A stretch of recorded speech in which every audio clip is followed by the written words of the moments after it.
സ്തുതിക്കട്ടെ. ഹല്ലേലൂയ ഹല്ലേലൂയ ഹല്ലേലൂയ. യേശുവേ ആരാധന ആരാധന. ദിവ്യ കാരുണ്യത്തിന് നേരവും ആരാധനയും പുകഴ്ചയും ഉണ്ടായിരിക്കട്ടെ. പരിശുദ്ധ പരമ ദിവ്യ കാരുണ്യത്തിന് നേരവും ആരാധനയും സ്തുതിയും പുകഴ്ചയും ഉണ്ടായിരിക്കട്ടെ.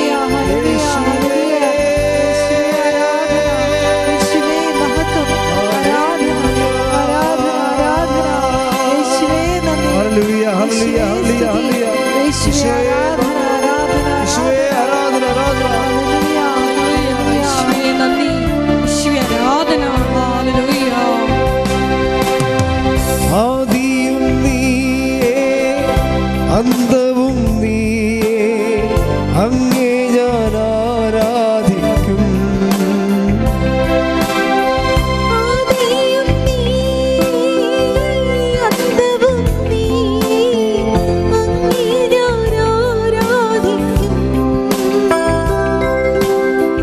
വഴിയും നീയേ സത്യവും നീയേ, അങ്ങേ ഞാൻ ആരാധിക്കും.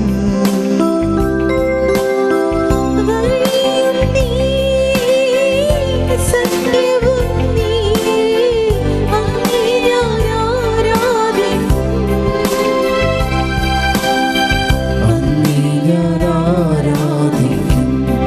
എൻ്റെ യേശുവേ അങ്ങേ ഞാൻ ആരാധിക്കും. കൈകൾ വീശി ഒന്ന് ചേർന്ന് ഹല്ലേലൂയ ഹല്ലേലൂയ ഹല്ലേലൂയ ആമേൻ. ഹല്ലേലൂയ ഹല്ലേലൂയ ഹല്ലേലൂയ ആമേൻ. സ്തുതിക്കട്ടെ. ഹല്ലേലൂയ ഹല്ലേലൂയ ഹല്ലേലൂയ. യേശുവേ ആരാധന.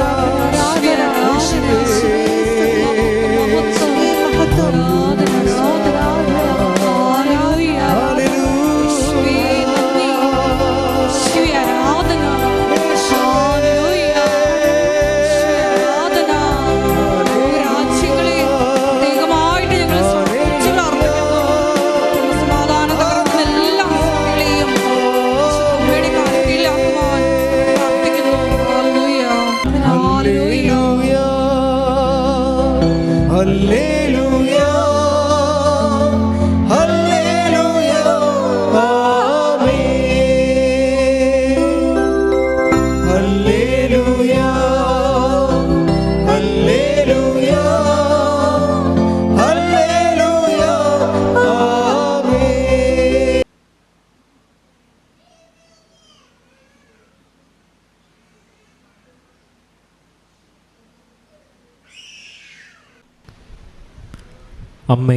അമ്മയുടെ പ്രത്യക്ഷീകരണത്തിന്റെ ഈ അനുഗ്രഹവേളയിൽ ഞങ്ങൾക്ക് സാധിച്ചു തരുവാൻ കനിയണമേ. ആമേൻ. നമുക്ക് സ്തുതിച്ച് പ്രാർത്ഥിക്കാം. ഹല്ലേലൂയ ഹല്ലേലൂയ ഹല്ലേലൂയ. യേശുവേ ആരാധന. നാളിതുവരെ ഞങ്ങൾക്ക് ലഭിച്ച എല്ലാ കൃപകൾക്കും നന്ദി പറഞ്ഞ് ഞങ്ങൾ പ്രാർത്ഥിക്കുന്നു. ഞങ്ങളുടെ ജീവിതത്തെ അലട്ടിക്കൊണ്ടിരിക്കുന്ന എല്ലാ വിഷയങ്ങളും ഈ ആരാധനയുടെ യോഗ്യതയാൽ അതിൽ തീരുമാനം ഉണ്ടാകുവാൻ കൃപയാകണമേ എന്ന് പ്രാർത്ഥിക്കുന്നു. ഞങ്ങളെയും സാക്ഷികളാക്കി ഉയർത്തണമേ എന്ന് പ്രാർത്ഥിക്കുന്നു. ഹല്ലേലൂയ. മഹത്വം മഹത്വം. ആരാധിക്കുമ്പോൾ വിടുതൽ, ആരാധിക്കുമ്പോൾ സൗഖ്യം,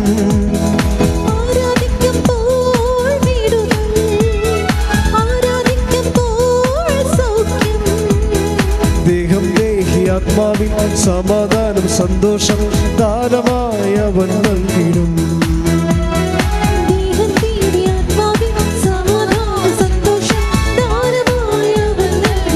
കൈകൾ ഉയർത്തി പ്രാർത്ഥിക്കാം. ആത്മാവിൽ ആരാധിക്കാം കർത്താവേ, നല്ലവൻ അവൻ വല്ലവൻ. പ്രാർത്ഥിക്കാം. ആത്മാവിൽ ആരാധിക്കാം കർത്താവേ, നല്ലവൻ അവൻ വല്ലവൻ. വിടുതൽ എന്ന് പ്രാപിക്കാം, വിടുതൽ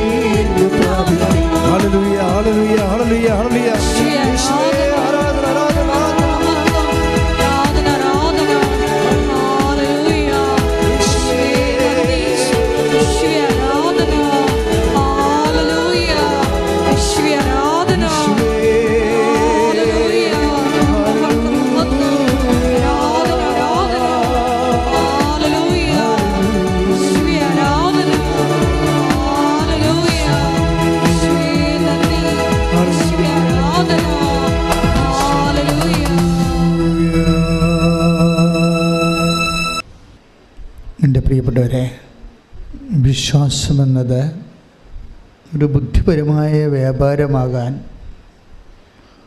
എൻ്റെ സ്വാഭാവിക അവസ്ഥ അതാണ്. ഒരു ബുദ്ധിപരമായ വിനിമയമാണ് വിശ്വാസം.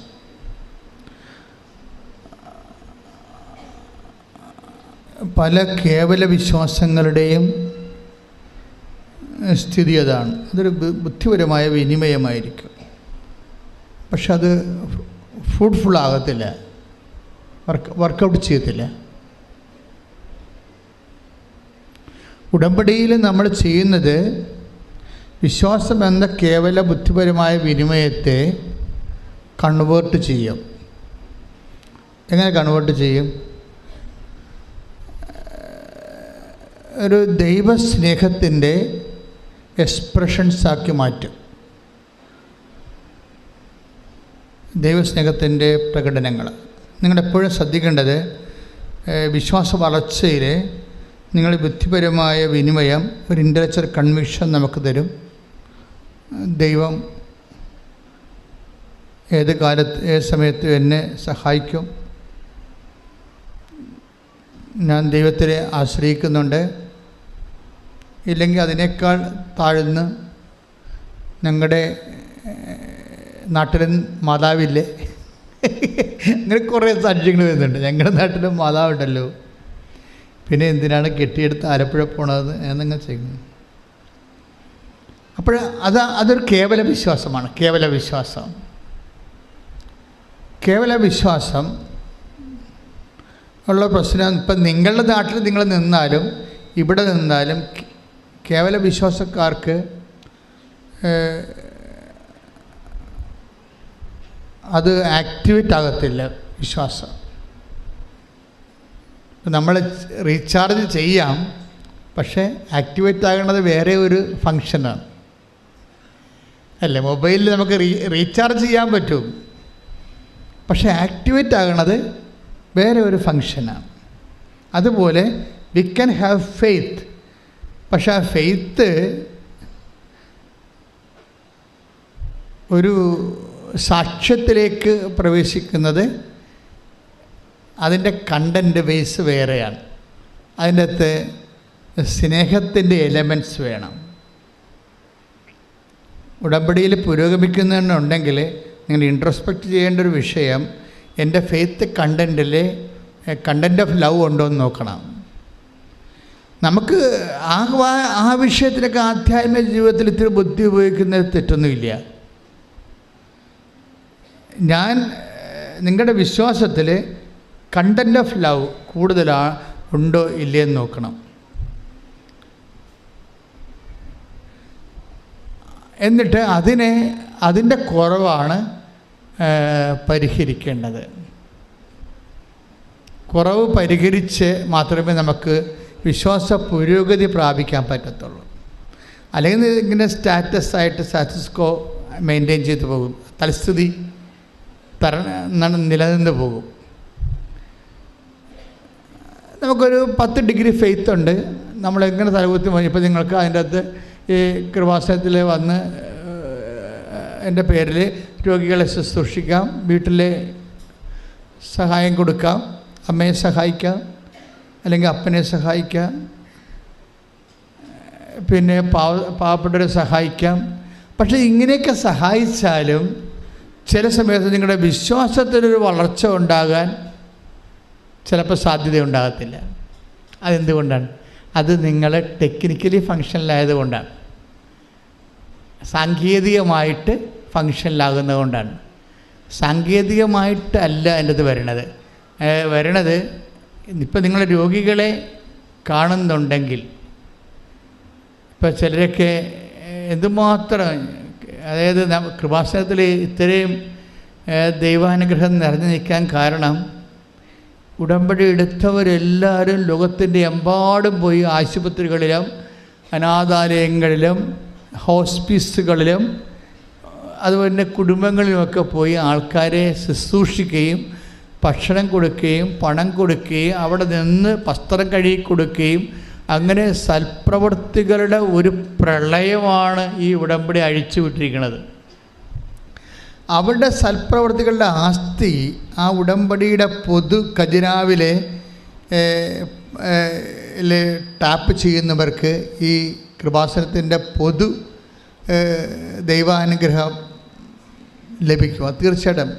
അതുകൊണ്ടാണ് കൃപാസനത്തിലെ കാല് കുത്തുമ്പോഴൊക്കെ ചില ആൾക്കാർ അനുഗ്രഹിക്കപ്പെടുന്നു പറഞ്ഞതിൻ്റെ കാരണം ഇതിൻ്റെ പൊതുവായിട്ടുള്ള ആധ്യാത്മികമായിട്ടുള്ള ആസ്തികളാണ്. 10,000 ലക്ഷക്കണക്കിന് മനുഷ്യർ സുവിശേഷം ജീവിച്ച് യേശുവിനെ സാക്ഷ്യം വഹിച്ച് ജീവിക്കുന്നതിൻ്റെ ഒരു ബേസ്മെൻ്റ് ഉണ്ട് നമുക്ക്. പിന്നെ 2.5 ലക്ഷം ജപമാലയല്ലേ ഇപ്പോൾ ചെല്ലാൻ പോകുന്നത്. അങ്ങനെ എത്രയോ വർഷം 2002 തുടങ്ങിയതാണ്. 2002 800 പേരുമായിട്ട് തുടങ്ങിയതാണ്. ഇപ്പോൾ 2.5 ലക്ഷമായിട്ട് ഉയർന്നത്. അപ്പോൾ അത്രയും കാലത്തെ പ്രാർത്ഥനകൾ. അതുകൊണ്ടാണ് ലൈറ്റക്കാരൻ്റെ പേരക്വസ്റ്റിനൊക്കെ ഒരു ബന്ധവുമില്ലാത്ത ആൾക്കാർ ചുമ്മാ അടിക്കുമ്പോൾ ദൈവം അത് റിക്വസ്റ്റ് അക്സെപ്റ്റ് ചെയ്യാൻ കാരണം എന്താണ്? അവിടെ തിരുവണ്ട ഇതിൻ്റെ ആധ്യാത്മിക ആസ്തിയാണ്. എപ്പോഴും നമ്മൾ ശ്രദ്ധിക്കേണ്ട കാര്യം ഈ കാര്യത്തിൽ കുറച്ച് റീസണബിൾ ആകണം. ഒരു വൈകാരികം എന്നതിനേക്കാൾ ഉപരി ഫെയ്ത്ത് മുന്നോട്ട് വെക്കുന്ന ഒരു റീസണുണ്ട്. വിശ്വാസം മുന്നോട്ട് വെക്കുന്ന ഒരു റീസണുണ്ട്, യുക്തിയുണ്ട്. അത് ഒരു പക്ഷേ നമ്മൾ പറയുന്ന സെക്കുലർ യുക്തിയല്ല, അത് മരിയൻ യുക്തി എന്നാണ് ഞാൻ പറയണത്. മരിയൻ റീസൺ അങ്ങനെ ഒരു സംഭവമാണ്. ആധ്യാത്മിക ജീവിതത്തിലുള്ള സംഭവമാണ് മരിയൻ റീസൺ. എന്താ മരിയൻ റീസൺ? അപ്പോൾ മരിയൻ റീസൺ എന്ന് പറയുമ്പോൾ ഉദാഹരണത്തിന് അവർക്ക് വീഞ്ഞില്ല എന്ന് അമ്മ പറയുന്നു, ഈശോയോട് പറയുന്നു അല്ലേ. ഫസ്റ്റ് റെസ്പോൺസ് എന്താണ്? ഈശോയുടെ ഫസ്റ്റ് റെസ്പോൺസ് എന്താ? എനിക്ക് നിനക്കും എന്ത്. സെക്കൻഡ് റെസ്പോൺസ് എന്താണ്? എൻ്റെ സമയം ഇനിയും ആഗതമായിട്ടില്ല. അപ്പോൾ ഈ ഫസ്റ്റ് റെസ്പോൺസും സെക്കൻഡ് റെസ്പോൺസും ഉദ്ദേശിച്ച നെഗറ്റീവ് ആൻസറാണ് വരണത് അല്ലേ? നെഗറ്റീവ് അല്ലേ? ആ വിഷയം നടക്കത്തില്ലെന്ന് ഉറപ്പല്ലേ? Then why mother is waiting for the answer? പിന്നെ എന്തുകൊണ്ടാണ് അമ്മ നിൽക്കുന്നത്? അതാണ് വിഷയം. അതാണ് മരിയൻ റീസൺ എന്ന് പറയുന്നത്. എന്താണ്? അമ്മയ്ക്ക് വിശ്വാസത്തെക്കാളുപരി ഈശോയോട് സ്നേഹമുണ്ട്. ശ്രുതിക്കട്ടെ ഹല്ലേലൂയ. ജീവിതത്തിന്റെ പ്രതിസന്ധി ഘട്ടങ്ങളിൽ നന്മ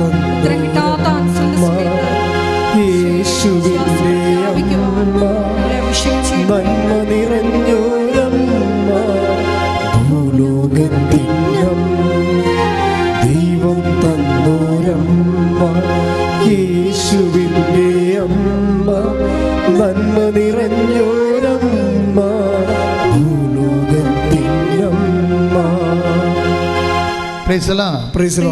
ഇത്രയും നേരം ഈശോ പറഞ്ഞതിൽ നിന്ന് എന്ത് മനസ്സിലായി? നമുക്ക് വിശ്വാസമുണ്ടാകാം, അത് കേവല വിശ്വാസമാണ്. ആ കേവല വിശ്വാസം ചില സമയത്ത് സാങ്കേതികമായിട്ട് പറഞ്ഞാൽ ഫങ്ഷനിലല്ലാതെ വരും. അപ്പം കേവല വിശ്വാസത്തിൻ്റെ കൂടെ എന്തുകൂടി ഉണ്ടാകണം? ഇപ്പം അമ്മ അതാണ് മരിയൻ റീസൺ. മരിയൻ റീസൺ എന്ന് പറയാം എന്താ? ഇപ്പം എനിക്കും നിനക്കും എന്ത് എന്ന് അമ്മ ചോദിച്ചില്ലേ? It is nothing to with us, it is not our business. അപ്പോൾ ഈശോ അത് ഡിസോൺ ചെയ്ത് കളഞ്ഞേ അല്ലേ? അത് ആ വിഷയം ഇറ്റ് ഈസ് നോട്ട് അവേഴ്സ്, ആ വിഷയം നമ്മുടേതല്ല എന്നും പറഞ്ഞുകൊണ്ട് ഈശോ തള്ളിക്കളഞ്ഞ സംഭവമാണ്. രണ്ടാമത് എന്താണ്? അത് ഒന്ന് മാനുഷികം. ഈശോ പറഞ്ഞ രണ്ട് കാര്യങ്ങൾ, ഒന്ന് ദൈവികമായ ഇമ്പിഡിമെൻസ് ഉണ്ട്, മാനുഷികമായ ഇമ്പിഡിമെൻസും ഉണ്ട്, തടസ്സങ്ങളുണ്ട്. ഇപ്പം മാനുഷികമായ എന്താണ്? അതിൽ എനിക്കും നിനക്കൊന്നും ചെയ്യാനില്ല, അവരോട് വായ്പ വാങ്ങിക്കാൻ പറഞ്ഞാൽ മതി, അല്ലെങ്കിൽ അവരുടെ ബിസിനസ് കച്ചവടക്കാരൊക്കെ പോയി വിലക്ക് വാങ്ങിക്കാൻ പറഞ്ഞാൽ മതി. നത്തിങ് ടു വിത്ത് അസ്, ഈ വിഷയത്തിൽ നമുക്ക് റോളില്ല എന്ന് പറയും. അത് first reason over. Second reason എന്താണ്? സെക്കൻഡ് റീസൺ ദൈവികമാണ്. എന്താണത്? എൻ്റെ സമയം ഇനി സമ്മതമാണ്. അപ്പോൾ നമ്മൾക്ക് ദൈവത്തിന് ഉത്തരം തരണമെങ്കിൽ ചില സമയത്ത് രണ്ട് തടസ്സങ്ങൾ വരാൻ സാധ്യത ഉണ്ടാകും. മാനുഷികമായിട്ട് അത് നമുക്ക് ചിലപ്പോൾ പ്രയോജനപ്പെടത്തില്ല എന്ന് വരാം. ചിലപ്പോൾ ദൈവികമായിട്ടും അത് നമുക്ക് തരാനുള്ള തടസ്സങ്ങളുണ്ടാകാം. ചിലപ്പോൾ നമ്മുടെ കുറവായിരിക്കും അത്. ദൈവികമായിട്ടൊരു അനുഗ്രഹം കിട്ടുന്നതിനുള്ള മെറിറ്റ് ചിലപ്പോൾ നമുക്ക് ഉണ്ടാകത്തില്ല. അതാണ് നമ്മുടെ കുറവായിട്ട് വരാൻ സാധ്യത. അപ്പോൾ ഈ രണ്ട് പ്രശ്നങ്ങളുണ്ട്. ഇതെല്ലാം ഇപ്പം നിങ്ങൾ ഉടമ്പടി വച്ചിരിക്കുന്ന എല്ലാ വിഷയങ്ങൾക്കും ഇത് രണ്ടും ബാധകമാണ്. ചിലപ്പോൾ അത് മാനുഷികമായ തടസ്സമുണ്ടാകും, ചിലപ്പോൾ ദൈവികമായ തടസ്സമുണ്ടാകും. എന്നിട്ട് നമ്മൾ ഈ മാനുഷികമായ തടസ്സമുള്ള വിഷയം, ഇപ്പം നിങ്ങളുടെ ജപ്തി നടപടി, അല്ലെങ്കിൽ നിങ്ങളുടെ കല്യാണം വെക്കണില്ല, അല്ലെങ്കിൽ നിങ്ങളുടെ മക്കളെ നിങ്ങൾക്ക് കിട്ടണില്ല, ജോലി കിട്ടണില്ല, ജോലി സ്ഥലത്തെ പ്രശ്നം, നിങ്ങൾക്ക് PR ആകുന്നില്ല, പെൻഷൻ കിട്ടിയിട്ട് അംഗീകരിച്ചിട്ട് നിങ്ങൾക്ക് കിട്ടണില്ല, ഇങ്ങനെ എന്തെല്ലാം പ്രശ്നമാണ് ഇല്ലായ്മയെല്ലാം ഉള്ളത്. അതെല്ലാം ഈ പ്രശ്നങ്ങളെല്ലാം എന്തിൻ്റെങ്കിലും ഒരു ആബ്സെൻസാണ്.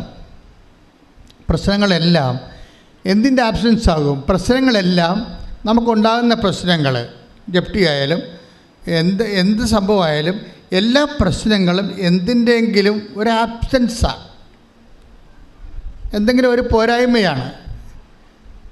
ഇപ്പോൾ രോഗമാണെന്ന് ആരോഗ്യത്തിൻ്റെ പോരായ്മ, ഇല്ലായ്മയാണല്ലോ. ഇതിനെ എല്ലാത്തിനും ഇങ്ങനെ പ്രശ്നങ്ങളെല്ലാം ഇല്ലായ്മ എന്നുള്ള രീതിയിലാണ് ബൈബിൾ അപ്രോച്ച് ചെയ്യണത്. ദാറ്റ് മീൻസ് ബൈബിൾ ഇല്ല എന്ന് പറഞ്ഞാൽ എൻ്റെ അർത്ഥം മെരിറ്റ് ഇല്ലെന്ന് എൻ്റെ അർത്ഥം. ബൈബിളിൻ്റെ രീതിയാണല്ലോ പറയേണ്ടത്. ഒരു ഇല്ലായ്മ. ഇപ്പോൾ അമ്മ എന്താ പറയണത്? അവർക്ക് വീഞ്ഞ് ഇല്ല. അവിടെ പ്രശ്നത്തെ മുഴുവന് അഭിമാന പ്രശ്നം ഉണ്ടായതിൻ്റെ അകത്ത് നാണം കെട്ടി അവിടെ നിന്ന് പിരിയത്തുള്ള ആ വിഷയം. പക്ഷെ അവർക്ക് ആ നാണം കെട്ടി പിരിയാൻ സാധ്യതയുള്ള വിഷയമാണത്. അപമാന പ്രശ്നമുണ്ടതിൻ്റെ അകത്ത്. നമ്മുടെ എല്ലാ വിജയമയുടെ മുമ്പിൽ നമ്മൾ ടെൻഷൻ അടിക്കണ എന്താ കാര്യം? നമ്മൾ ടെൻഷൻ അടിക്കാൻ കാര്യം അതൊരു അപമാനമായിട്ട് മാറുമോ ഇല്ലയെന്ന് നമുക്ക് ബുദ്ധിമുട്ടുള്ളത് കൊണ്ടാണ് നമ്മളത് വിഷയമാക്കുന്നത്. ഇങ്ങനെയുള്ള എല്ലാ വിഷയവും മൂടി വെച്ചുകൊണ്ട് അതിനെ അഡ്രസ്സ് ചെയ്യണത് സിംഗിൾ വാക്കിലാണ്.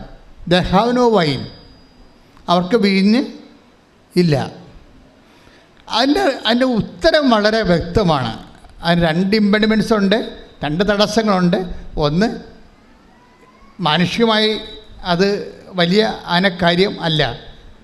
അതാണ് എനിക്കും നിനക്കും എന്ത്, അവർക്ക് പർച്ചേസ് ചെയ്യാവുന്ന വിഷയമേ ഉള്ളൂ. അല്ലെങ്കിൽ അവർക്ക് ലെൻറ്റിന് അവർക്ക് ഹെയർ ചെയ്യാം, അത്രേ ഉള്ളൂ. നമ്മളതിൻ്റെ അകത്ത് ഇൻവോൾവ് ചെയ്യേണ്ട കാര്യമില്ല. It is none of our business എന്ന രീതിയിലാണ് അതിൻ്റെ ഫസ്റ്റ് ആൻസർ വരണത്. സെക്കൻഡ് ആൻസർ എന്താ പറയണത്? സെക്കൻഡ് ആൻസർ പറയണത് എൻ്റെ സമയം ഇനി സമാഗതമായി ദൈവികമായ തടസ്സങ്ങളാണ് വേണം. ദൈവികമായി നിനക്ക് സ്വീകരിക്കാനുള്ള സമയമായിട്ടില്ല. ഈ അനുഗ്രഹം ഭൗതികമാണ്, പക്ഷേ ദൈവികമായിട്ട് നിനക്കത് സ്വീകരിക്കാനുള്ള സമയമായിട്ടില്ല.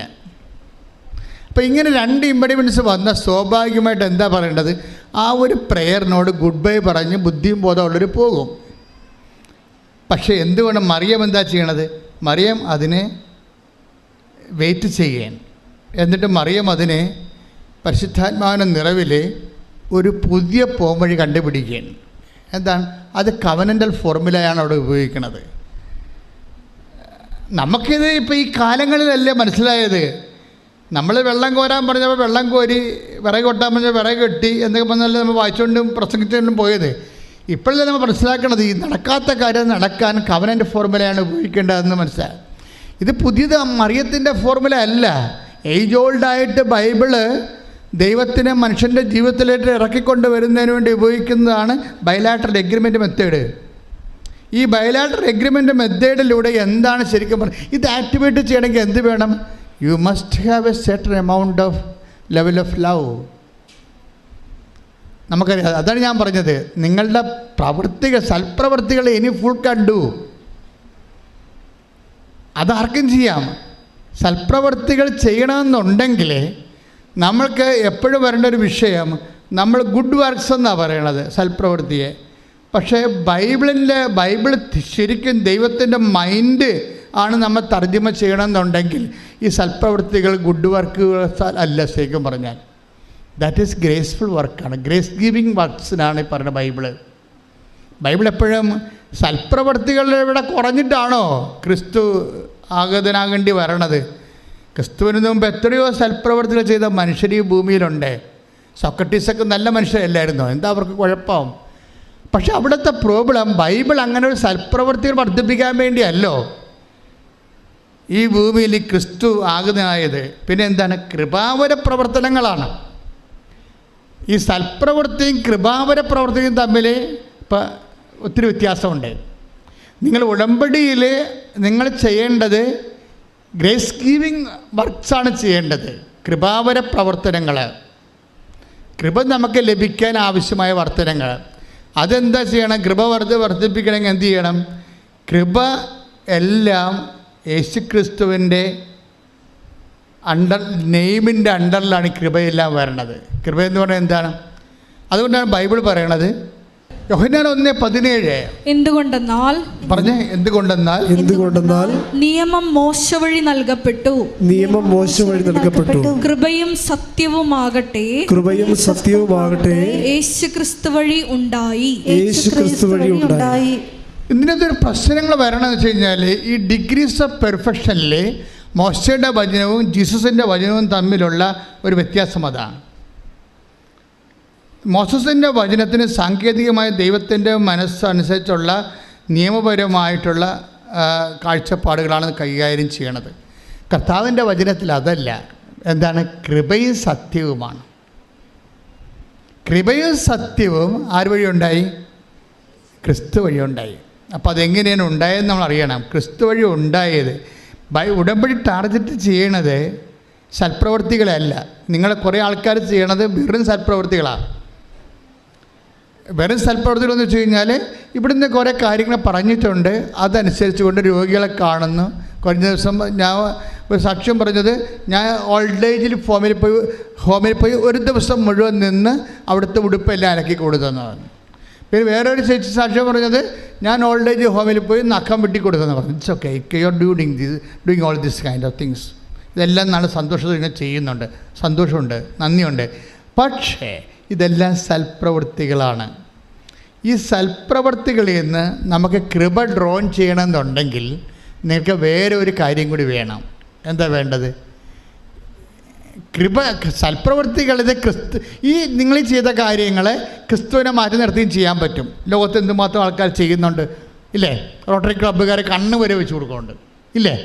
അപ്പോൾ അങ്ങനെ എന്തോ ക്ലബ്ബുകാർ ചെയ്യുന്നുണ്ട്. നാട്ടിൽ എന്തുമാത്രം അയൽക്കൂട്ടങ്ങളും അതുപോലെ തന്നെ പല പലതരമുള്ള പാർട്ടി സംഘങ്ങളും ഒക്കെ പല കാര്യങ്ങളും മനുഷ്യർക്ക് വേണ്ടി ചെയ്യുന്നുണ്ട്. ഇതെല്ലാം സൽപ്രവൃത്തികളാണ്. പക്ഷേ ഒരു ക്രൈസ്റ്റ് സെൻട്രിക് ആയിട്ടുള്ള ഒരു ആധ്യാത്മികത ചര്യം അനുവർത്തിക്കുന്നവരെ കേവലം സൽപ്രവൃത്തികളല്ല നമ്മൾ ലക്ഷ്യം വെക്കുന്നത്, കൃപാവര പ്രവൃത്തികളാണ്. എന്താ കാര്യം? കൃപയും സത്യവും അവൻ വഴി ഉണ്ടായി. അപ്പം കൃപാവര സത്യങ്ങൾ, കൃപാവര പ്രവൃത്തികൾ ചെയ്യാൻ, ഇപ്പം സൽപ്രവൃത്തികളും കൃപാവര പ്രവൃത്തികളും നമ്മൾ വ്യത്യാസം എന്താ? സൽപ്രവൃത്തികൾ മനുഷ്യൻ്റെ പേരിലാണ് ചെയ്യണത്.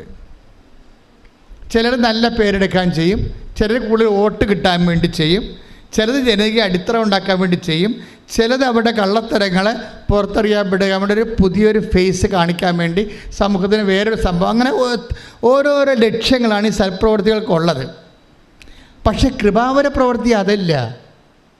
കൃപാവര പ്രവൃത്തി എന്ന് പറയണത് ക്രിസ്തുവിൻ്റെ നാമത്തിൽ ക്രിസ്തുവിന് വേണ്ടി മാത്രം മഹത്വം കൊടുത്തുകൊണ്ട് ചെയ്യണതാണ്. ക്രിസ്തുവിൻ്റെ നാമത്തിൽ ചെയ്യണം. അതിൻ്റെ 10% ഗ്ലോറി ക്രിസ്തുവിന് മാത്രമാണ്. അതുകൊണ്ടാണ് ബൈബിൾ പറയണത് വലത് കൈ ചെയ്യണത് ഇടത് കൈ അറിയരുത്. മനുഷ്യൻ അറിയരുതെന്നായി പറയണത്. മനുഷ്യന്മാരറിയരുതെന്നാണ് പറയണത്. പക്ഷേ മനുഷ്യന്മാർ അറിയുന്ന വെച്ചാൽ എല്ലാ കാര്യവും പാത്തും പതുങ്ങിയും ചെയ്യണമെന്നല്ല. മനുഷ്യൻ അറിഞ്ഞില്ലെങ്കിലും അറിയിക്കാൻ വേണ്ടി നിങ്ങളെ പ്രത്യേകിച്ച് മസിൽ പിടിക്കരുതെന്ന് അർത്ഥം. ശ്രദ്ധിക്കട്ടെ. ഹല്ലേലൂയ, ഹല്ലേലൂയ, ഹല്ലേലൂയ. പ്രവൃത്തികൾ ചെയ്ത് നിന്റെ മഹത്വത്തിൽ പങ്കുകാരാകുവാൻ ഈ ആരാധനയിലൂടെ ഞങ്ങളെ അഭിഷേകം ചെയ്യണമേ.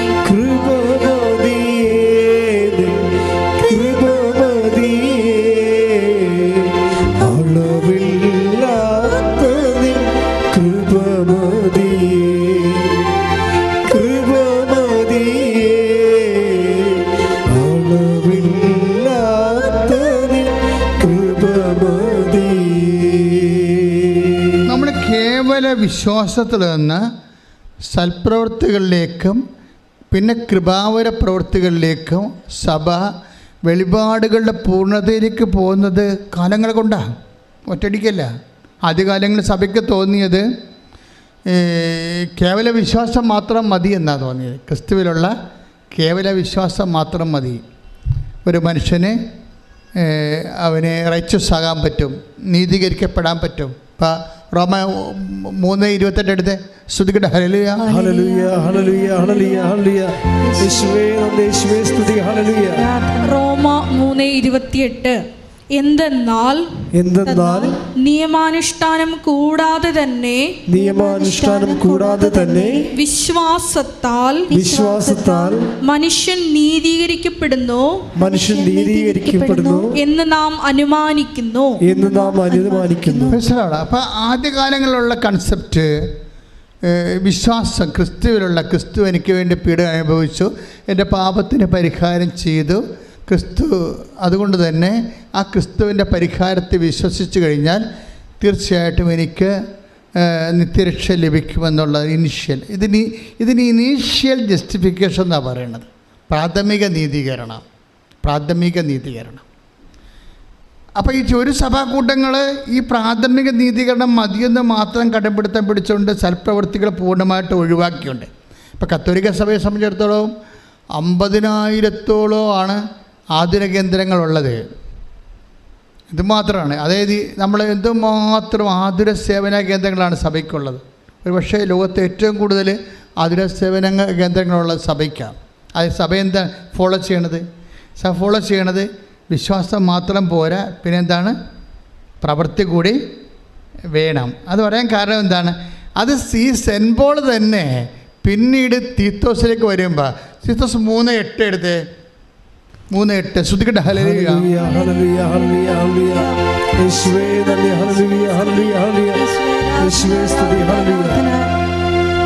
ആരാധന. കൈകൾ വീശി ആരാധന യേശുവേ ആരാധന. തീത്തോസ് 3:8 ഇപ്പറഞ്ഞത് സത്യമാണ്. ഏറ്റു പറഞ്ഞ ഈ പറഞ്ഞത് സത്യമാണ്. ദൈവത്തിൽ വിശ്വസിച്ചവർ സൽപ്രവൃത്തികൾ ചെയ്യുന്നതിൽ ജാഗരൂകരായിരിക്കാൻ വേണ്ടി ഇക്കാര്യങ്ങളിൽ നീ സമ്മർദ്ദം ചെലുത്തണം എന്ന് ഞാൻ ആഗ്രഹിക്കുന്നു. ഇവയെല്ലാം ശ്രേഷ്ഠവും മനുഷ്യർക്ക് പ്രയോജനകരവുമാണ്. അതിൻ്റെ പ്രശ്നത്തിൽ സൽപ്രവൃത്തികൾ ആദ്യം വിശ്വാസം മതി എന്ന് പറഞ്ഞ സെൻറ്റ് പോൾ തന്നെ കുറച്ച് കഴിയുമ്പോൾ മാറും. 10 കൊല്ലം കഴിയുമ്പോൾ മാറും. റോമാലേഖനം എഴുതി 56-ലാണ്, ടൈറ്റസ് എഴുതി 66-ലാണ്. 10 കൊല്ലം. 10 കൊല്ലത്തിന് ശേഷം കഴിയുമ്പോൾ അദ്ദേഹത്തിന് മനസ്സിലായി വിശ്വാസം മാത്രം പോരാ, പിന്നെന്താണ്? അപ്പം നമ്മൾ ദൈവത്തിൻ്റെ കാര്യങ്ങൾ അറിയണത് ദൈവത്തിലിങ്ങനെ ജീവിക്കുന്ന അനുസരിച്ച് ക്രൊണോളജിക്കലായിട്ട് നമ്മൾ ജീവിച്ച് വരുമ്പോഴല്ലേ ദൈവം ഓരോരോ കാര്യം നമുക്ക് വെളിപ്പെടുത്തി വെളിപാടിൻ്റെ പൂർണ്ണതയിലേക്ക് നമ്മളെ കൊണ്ടുവരണേ. അങ്ങനെ വരാൻ കാരണം എന്താണെന്ന് വെച്ച് കഴിഞ്ഞാൽ ഇപ്പോൾ AD 56 വിശ്വാസം ഒരാൾ നീതീകരിക്കപ്പെടുന്നത്, നിത്യരക്ഷ പ്രാപിക്കണത് അയാൾ വിശ്വാസം മൂലമാണെന്ന് മതി. പക്ഷേ അതിനിടയ്ക്ക് യാക്കോബ് ഒരു 5 കൊല്ലം കഴിഞ്ഞപ്പോൾ യാക്കോബ് പറഞ്ഞ് ഇത് നടക്കുമെന്ന് തോന്നുന്നില്ല. യാക്കോബ് ഒരു 60 ആയപ്പോൾ AD 56 റോമാലേഖനം എടുത്തിരുന്ന് 60 ആയപ്പോൾ യാക്കോബ് പറഞ്ഞ് അത് പ്രവൃത്തി വേണമെന്ന് പറഞ്ഞ്. അങ്ങനെയാണ് സൽപ്രവൃത്തി വരണത്. യാക്കോബിന്റെ ലേഖനം എടുത്ത് 2:24. യാക്കോബ് 2:24 മനുഷ്യൻ വിശ്വാസം കൊണ്ട് മാത്രമല്ല പ്രവൃത്തികളാലുമാണ് നീതീകരിക്കപ്പെടുന്നതെന്ന് നിങ്ങൾ അറിയുന്നു. 56 കർത്താവ് ജനിച്ച് ഒരു 56 വർഷം കഴിയുമ്പോൾ നമ്മൾ സെൻറ്റ് പോളിൻ്റെ ആദ്യത്തെ ലേഖനം പുറത്തു വരുന്നത് റോമ. അവിടെ പറയുന്നത് എന്താണ്? വിശ്വാസം മതി, നമ്മൾ ക്രിസ്തുവിലുള്ള വിശ്വാസം കൊണ്ട് നമ്മൾ നീതീകരിക്കപ്പെടും. അപ്പോസ്തലന്മാരുടെ ഇടയിൽ ചർച്ചയായി. പിന്നെ ജെറുസലേം സൂനദോസ് തുടങ്ങാൻ നേരത്ത് സൂനദോസിൻ്റെ ഇടയ്ക്ക് കൃത്യമായ ഐഡിയ കിട്ടാൻ വേണ്ടി യാക്കോബ്, കർത്താവിൻ്റെ സഹോദരൻ യാക്കോബ് പറഞ്ഞു വിശ്വാസം മാത്രം പോരാ, സിനഗോഗ് ശ്രദ്ധിക്കണം.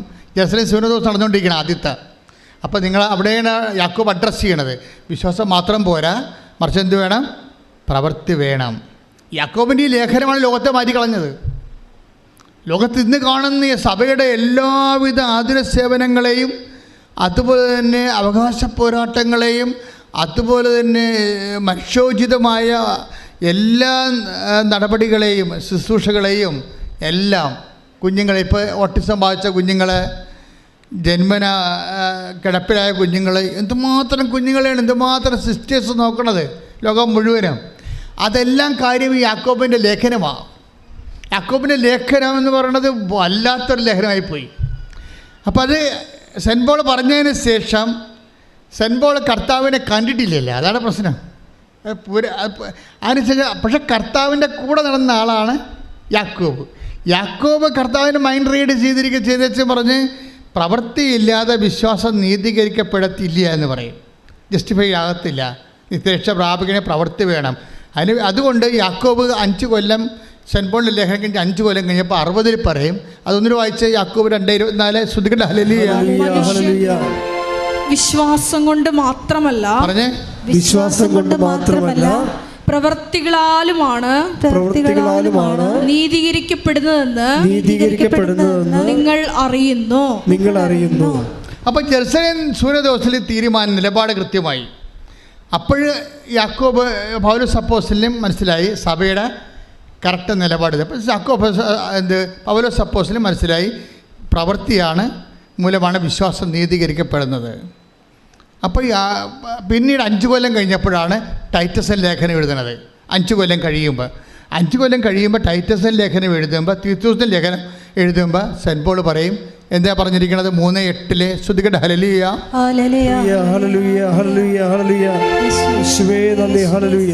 ഈ പറഞ്ഞത് സത്യമാണ്. ദൈവത്തിൽ വിശ്വസിച്ചവർ സൽപ്രവൃത്തികൾ ചെയ്യുന്നതിൽ ജാഗരൂകരായിരിക്കാൻ വേണ്ടി ഇക്കാര്യങ്ങളിൽ നീ സമ്മർദ്ദം ചെലുത്തണം എന്ന് ഞാൻ ആഗ്രഹിക്കുന്നു. ഇവയെല്ലാം ശ്രേഷ്ഠവും മനുഷ്യർക്ക് പ്രയോജനകരവുമാണ്. നമ്മൾ എന്താണ് ഈ വിഷയം ഇത്രയും സീരിയസ് പഠിപ്പിക്കാൻ കാരണം ഉടമ്പടി എന്ന് പറയുന്നത് മുഴുവനും പ്രവൃത്തികളാണ്. പ്രാർത്ഥനയുടെ അംശം അതിൻ്റെ അകത്ത് 30% ഉള്ളു, ബാക്കിയെല്ലാം പ്രവൃത്തിയുടേതാണ്. അപ്പോൾ ഈ പ്രവൃത്തികൾ ചെയ്യുന്നവരെ 2 കാര്യം മനസ്സിലാക്കണം. ഒന്നാമത്തെ ഇത് വർക്കൗട്ട് ഫയർ ആകണമെന്നുണ്ടെങ്കിൽ പ്രവൃത്തികൾ ചെയ്യണം. പക്ഷേ this is not my point. എൻ്റെ പോയിൻ്റ് ഇതുമല്ല. ഞാൻ എന്താ നിങ്ങൾ പറഞ്ഞത്?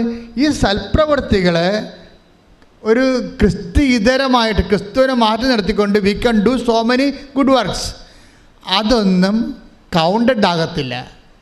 എന്താ കാര്യം?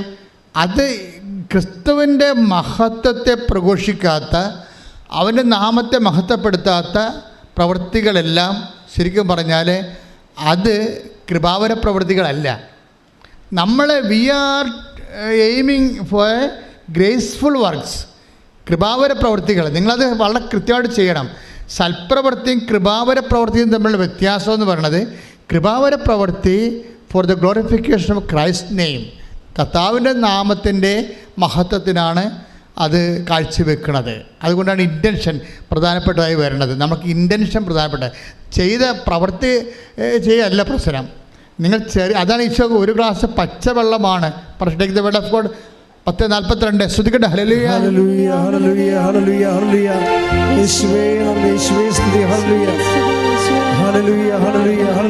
മത്തായി 10:42 ഈ ചെറിയവരിൽ ഒരുവന് ശിഷ്യന് എന്ന നിലയിൽ ഒരു പാത്രം വെള്ളമെങ്കിലും കൊടുക്കുന്നവന്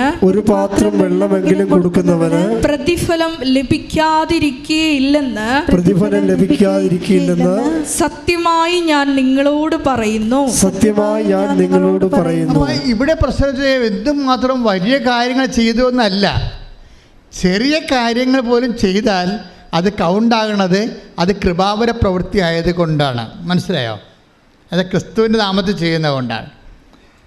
ഈ നമ്മൾ ഉടമ്പടിയിലിട്ട് വരുമ്പോൾ ഇതിൻ്റെ കൂടെ ചേർത്ത് വായിക്കാൻ പറ്റിയ വചനമാണ് മത്തായി സുവിശേഷം 25:40. Take the word of God. Mathai 25:40. ശ്രദ്ധിക്കട്ടെ. യേശുവേ നന്ദി. ഹല്ലേലൂയ ഹല്ലേലൂയ ഹല്ലേലൂയ ഹല്ലേലൂയ ഹല്ലേലൂയ. മത്തായി 25:40. രാജാവ് മറുപടി പറയും, സത്യമായി ഞാൻ നിങ്ങളോട് പറയുന്നു, എൻ്റെ ഏറ്റവും എളിയ ഈ സഹോദരന്മാരിൽ ഒരുവന് നിങ്ങൾ ഇത് ചെയ്തു കൊടുത്തപ്പോൾ എനിക്ക് തന്നെയാണ് ചെയ്തു തന്നത്.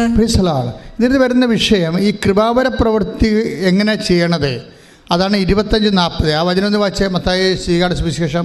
സത്യമായി ഞാൻ നിങ്ങളോട് പറയുന്നു, സത്യമായി ഞാൻ നിങ്ങളോട് പറയുന്നു, എൻ്റെ ഏറ്റവും എളിയ ഈ സഹോദരന്മാരിൽ ഒരുവന്, എൻ്റെ ഏറ്റവും ചെറിയ സഹോദരന്മാരിൽ ഒരുവന് നിങ്ങൾ ഇത് ചെയ്തു കൊടുത്തപ്പോൾ എനിക്ക് തന്നെയാണ് ചെയ്തു തന്നത്. എനിക്ക് തന്നെയാണ് ചെയ്തു തന്നത്. അപ്പൊ ഇതാണ് കൃപാവര പ്രവൃത്തി എന്ന് പറയണത്. എന്താ വെച്ച് കഴിഞ്ഞാൽ ക്രിസ്തുവിന് തന്നെ നമ്മൾ ചെയ്ത് കൊടുക്കുകയാണ് ഡയറക്റ്റായിട്ട്.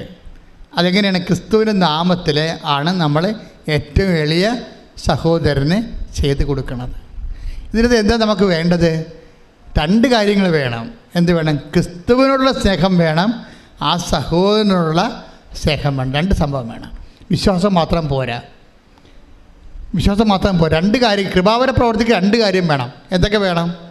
ഒന്ന്, ക്രിസ്തുവിനോടുള്ള സ്നേഹം വേണം. രണ്ടാമത്തത് സഹോദര സ്നേഹം. നിങ്ങൾക്ക് എന്താ സംഭവിച്ചിട്ടുണ്ട്? നിങ്ങൾക്ക് മാതാവിനോടാണ് കൂടുതൽ സ്നേഹം വരുന്നത്. This is wrong. അതല്ല സംഭവം. അമ്മ എന്താ ചെയ്യണത്? ഇപ്പം അമ്മ ചെയ്തിരിക്കണത് അവൻ പറയണത് പോലെ ചെയ്യുക. അതാ പ്രശ്നം.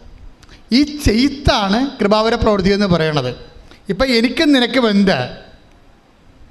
എൻ്റെ സമയം ഇനിയും സമാഗതമായിട്ടില്ല. നമ്മുടെ പ്രശ്നങ്ങൾക്ക് വരാൻ പോകുന്ന വിഷയം ഒന്ന്, ദൈവത്തിന് അവിടെ റോളില്ല എന്നാണ്. നിനക്ക് ജോലി കിട്ടും, അതിനുശേഷം നീ കല്യാണം കഴിക്കും, നീ കുഞ്ഞുങ്ങളെ ജനിപ്പിക്കും, അവർ പഠിക്കും. ഞാനൊരു വീട്ടിൽ ചെന്നപ്പോൾ ഒരു ഞായറാഴ്ചയാണ് വീട് പിടിച്ചത്. ഒരു അത്യാവശ്യം ഒരു വിഷയം ഉണ്ടായ കാരണം ഞായറാഴ്ച എനിക്കൊരു വീട്ടിൽ പോകേണ്ടി വന്നു. അവിടെ ചെന്നപ്പോൾ അവിടുത്തെ 2 കുട്ടികളും കാറ്റഗിസത്തിന് പോയിട്ടില്ല അന്ന്. അപ്പോൾ എൻ്റെ സ്വഭാവത്തിന് പിന്നെ അവരുടെമായിട്ടുള്ള ബന്ധങ്ങളും കാര്യങ്ങളല്ല പ്രശ്നം. എനിക്ക് അവരുമായിട്ട് എൻ്റെ കാര്യം ചിലപ്പോൾ നടന്നില്ലല്ലോ. ഞാൻ ചോദിച്ചു, ഈ പിള്ളേരെന്താണ് കാറ്റഗിസിൽ പോകാത്തെന്ന് ചോദിച്ചു. നിങ്ങളൊരു വീട്ടിൽ ഉടമ്പടി എടുത്തവരാണ് നിങ്ങളെങ്കിൽ, നിങ്ങളുടെ വീട്ടിൽ ചെല്ലുമ്പോൾ ഒരു വീട്ടിൽ കാറ്റഗിസത്തിനും പോകാതെയോ കുർബാനയ്ക്ക് പോകാതെ ഒരു വ്യക്തി ഉണ്ടെങ്കിൽ, നിങ്ങൾ ദൈവസ്നേഹമുണ്ടെങ്കിൽ നിങ്ങൾ ചോദിക്കും. അല്ലെങ്കിൽ അവരെന്ത് വിചാരിക്കും, നമ്മളെന്തിനാണ് അവരുടെ കാര്യത്തിൽ ഇടപെടണമെന്ന് ചോദിക്കും. ഇതാണ് ഫസ്റ്റ് സ്റ്റെപ്പ്. ഒരു വ്യക്തിക്ക് ദൈവസ്നേഹമുണ്ടോ ഇല്ലേ എന്ന് അറിയണമെന്നുണ്ടെങ്കിൽ നമ്മൾക്ക് വലിയ കുഴപ്പമില്ല, പൊല്ലാപ്പില്ലാത്ത വിഷയങ്ങൾക്കൊക്കെ നമ്മൾ സേഫായിട്ട് നമ്മൾ ഡേഞ്ചർ സോണിൽ ഒരിക്കലും കളിക്കത്തില്ല, സേഫ് സോണിലേ കളിക്കത്തുള്ളൂ. അപ്പോൾ തന്നെ ദൈവത്തിന് അറിയാം. ദൈവത്തെ നിങ്ങൾ എന്ത് പറഞ്ഞാലും കണ്ണിൽ പൊടിയിടാൻ പറ്റില്ല. കണ്ണിത്തിരി വലുതാണ്, അത്രേ കുഴപ്പമാണ്. നമുക്ക് ഇടണ പൊടിക്കൊരു കണക്കില്ലേ? ഇല്ലേ? നമുക്കിടാൻ ദൈവത്തിൻ്റെ കണ്ണിൽ പൊടിയിടാൻ പറ്റും. കാര്യം ദൈവത്തിൻ്റെ കണ്ണിത്തിരി വലുതായിപ്പോയി. നമുക്ക് ഇടണ പൊടിക്കൊരു കണക്കുണ്ടല്ല, അതല്ലേ പ്രശ്നം. അതുകൊണ്ട് എപ്പോഴും നമ്മൾ ശ്രദ്ധിക്കേണ്ട ഒരു വിഷയം എന്ന് വെച്ചാൽ, നിങ്ങൾ ആദ്യം തന്നെ ദൈവസ്നേഹം വർദ്ധിക്കാൻ വേണ്ടി പ്രാർത്ഥിക്കണം. 3:12 എടുത്ത് തെസ്സലോനിയൻസ്. ശ്രദ്ധിക്കട്ടെ. ഹല്ലേലൂയ ഹല്ലേലൂയ ഹല്ലേലൂയ ഹല്ലേലൂയ ഹല്ലേലൂയ. യേശുവേ നന്ദി. ഹല്ലേലൂയ ഹല്ലേലൂയ ഹല്ലേലൂയ ഹല്ലേലൂയ ഹല്ലേലൂയ ഹല്ലേലൂയ. 1 തെസ്സലോനിക്ക 3:12. ഞങ്ങൾക്ക് നിങ്ങളോടുള്ള സ്നേഹം പോലെ, പറഞ്ഞേ, ഞങ്ങൾക്ക് നിങ്ങളോടുള്ള സ്നേഹം പോലെ നിങ്ങൾക്ക് തമ്മിൽ തമ്മിലും മറ്റെല്ലാവരോടുമുള്ള സ്നേഹം വളർന്ന് സമൃദ്ധമാകാൻ കർത്താവ് ഇടവരുത്തട്ടെ. ഇപ്പം ദൈവത്തിന് റോളുണ്ട് ഇതിൻ്റെ അകത്ത്. നമുക്ക് ലവ് ഓഫ് ഗോഡ് ലെവൽ കുറവാണെങ്കിൽ നിങ്ങൾ അഡ്രസ്സ് ചെയ്യേണ്ട അതാണ്. എൻ്റെ IELTS പാസ്സാക്കണേ, എൻ്റെ IELTS പാസ്സാക്കി ജന്മം പ്രാർത്ഥിച്ചാൽ ദൈവത്തിന് അതുകൊണ്ട് പ്രയോജനമില്ല. ദൈവം പറയും, എനിക്ക് നിനക്ക് എന്താ എന്ന് ചോദിക്കും. ഇതാണ് പ്രശ്നം. എൻ്റെ IELTS പാസ്സാക്കി എൻ്റെ വസ്തു വിൽക്കണേ, എനിക്ക് കല്യാണം നടത്തണേ, എനിക്ക് കുഞ്ഞുങ്ങളുണ്ടാകണമെന്ന് പറഞ്ഞാൽ മാത്രം ഇരുന്ന ദൈവം ചോദിക്കുന്ന ചോദ്യം എന്താണ്? എനിക്ക് നിനക്കും എന്താ? ഇവിടെ എന്താ പ്രശ്നം വെച്ച് കഴിഞ്ഞാൽ, ആദ്യം ലെവൽ വർദ്ധിപ്പിക്കണം. ടെക്നിക്കലായിട്ടാണ് ഉടമ്പടി സമീപിക്കേണ്ടത്. ലവ് ലെവലിൽ അത് എന്തിനാണ്? ദൈവത്തോടുള്ള സ്നേഹം വേണം, നമുക്ക് പരസ്പര സ്നേഹം ഉണ്ടാകണം. അത് പിന്നെ എന്ത് ചെയ്യണം? പരസ്പര സ്നേഹം ഉണ്ടെന്നും പറഞ്ഞുകൊണ്ട് it is N on going process. എന്താ എഴുതിയിരിക്കണത്? ഞങ്ങൾക്ക് നിങ്ങളോടുള്ള സ്നേഹം പോലെ, എന്ന് പറഞ്ഞേ, ഞങ്ങൾക്ക് നിങ്ങളോടുള്ള സ്നേഹം പോലെ നിങ്ങൾക്ക് തമ്മിലും മറ്റെല്ലാവരോടുമുള്ള സ്നേഹം വളർന്ന് സമൃദ്ധമാകാൻ കർത്താവ് ഇടവരുത്തട്ടെ. അപ്പൊ സ്നേഹം കുറഞ്ഞാൽ അതിൻ്റെ റോള് ദൈവത്തിനുണ്ട്, ഉറപ്പല്ലേ? അപ്പം നിങ്ങൾ പ്രാർത്ഥിക്കുമ്പോൾ നിങ്ങളുടെ ലവ് ലെവൽ വർദ്ധിക്കാൻ വേണ്ടി അതിനെ ടാർഗറ്റ് ചെയ്യണം. നിങ്ങൾ ടാർഗറ്റ് ചെയ്യണത് പക്ക മെറ്റീരിയൽ വിഷയമാണ്. ദൈവത്തിന് അതിൻ്റെ അകത്ത് റോളൊന്നുമില്ല. എനിക്ക് നിനക്കും എന്ത് എന്ന് ചോദിക്കുന്നതിൻ്റെ കാരണം അതാണ്. അപ്പോൾ എനിക്ക് നിനക്ക് എന്ത് എന്ന് ചോദിക്കുമ്പോൾ തന്നെ ഒരു മെറ്റീരിയൽ ബെനിഫിറ്റ്സ് നമുക്ക് ലഭിക്കുന്നതിനോടുള്ള കർത്താവിൻ്റെ നിലപാട് it is very evident, it is clear. അറിഞ്ഞ് കളിക്കണം കേട്ടോ. ഈ കളി ഉടമ്പടി ഒരു കളിയാണ്. അവിടെ നമ്മൾ ഇൻവെസ്റ്റ് ചെയ്യുമ്പോൾ സൂക്ഷിച്ച് കൈകാര്യം ചെയ്യണം.